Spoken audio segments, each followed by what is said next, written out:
Welcome back. This just came back from service, the GMT Master 2 17610. This is my first time sending in something for full service, and here's what came in the bag. It was packed in this soft gray and green foam coffin with a huge Rolex logo. I've never seen anything like this before. It came with the receipt, the green suede storage pouch with the service card.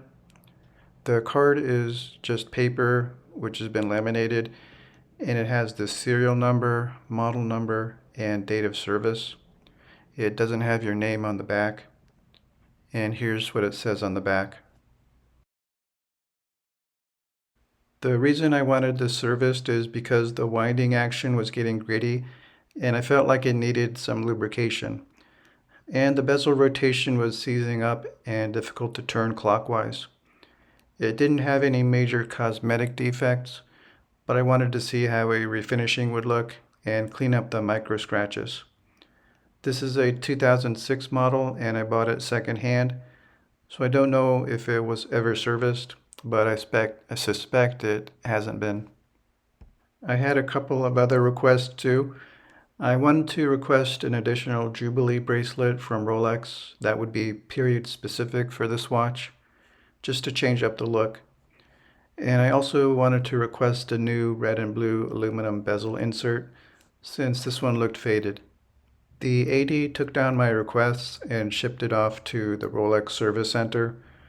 I was under the impression that the service centers were located in New York and Dallas, but that's not correct. There's only one Rolex Service Center in the US, and it's located in Lititz, Pennsylvania. From what my AD told me, it sounds like the service center doesn't work directly with customers. They usually request that people submit service orders through their local AD, and all the communication goes through the AD. I was told they would examine the watch and make recommendations on what kind of service is needed, and then they would ask for my approval before they did anything, and the whole process would take about 8 weeks. About 4 weeks later, my AD called and said they recommended a complete overhaul service and to replace the hands and sapphire crystal, but those were optional. They said they wouldn't sell me a Jubilee bracelet or replace the bezel insert with a new one. I went ahead and gave my approval, and it came back about 3 weeks later, so a total of about 7 weeks. The cost was $800 for the service, about $100 for the crystal, and about $100 for the hands. And they don't let you keep the old parts. The receipt didn't itemize everything, but the description says stamped Rolex GMT black dial, red and blue bezel, oyster bracelet. Tasks: Rolex performed complete overhaul, including servicing of the movement, refinishing of the case and bracelet, and timekeeping accuracy testing, plus new hands and new sapphire crystal. How did it come out? The brushing on the bracelet looks really nice. I could be imagining it, but the brush markings look even more pronounced than before. You can see the nice vertical brushings on the bracelet and the diagonal brushings on the lugs. And the case back also has deep brushings diagonally. The high polishing on the case is also nice and shiny. No more scratches are visible, and everything still looks symmetrical. As far as the case goes, the crystal and hands look perfect. The old hands weren't bad, but you could see some corrosion if you zoomed in closely.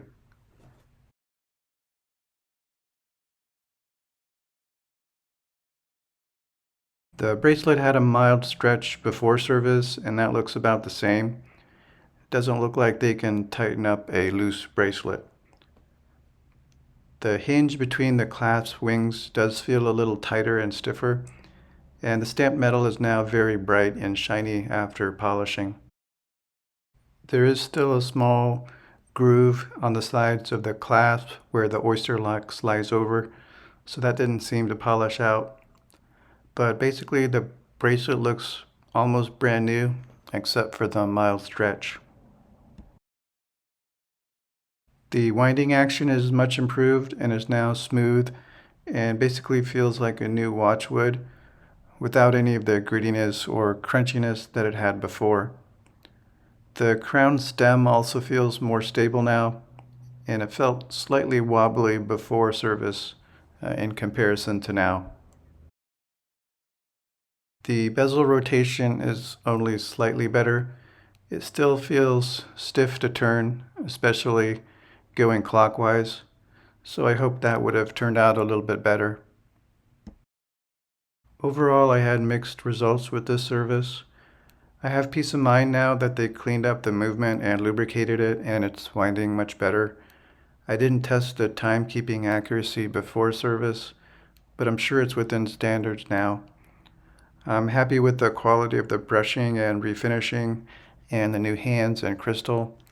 I realize this might lower the resale value if someone wants an original unpolished watch, but I'm not too concerned with that. I think it's worth around $12,000 now, but I'm not planning on selling it, and this service makes it feel more personal to me. I was surprised they wouldn't replace the bezel. It looks like they only do what they decide needs to be done, but it sounds a little arbitrary that they would replace the hands but not the bezel.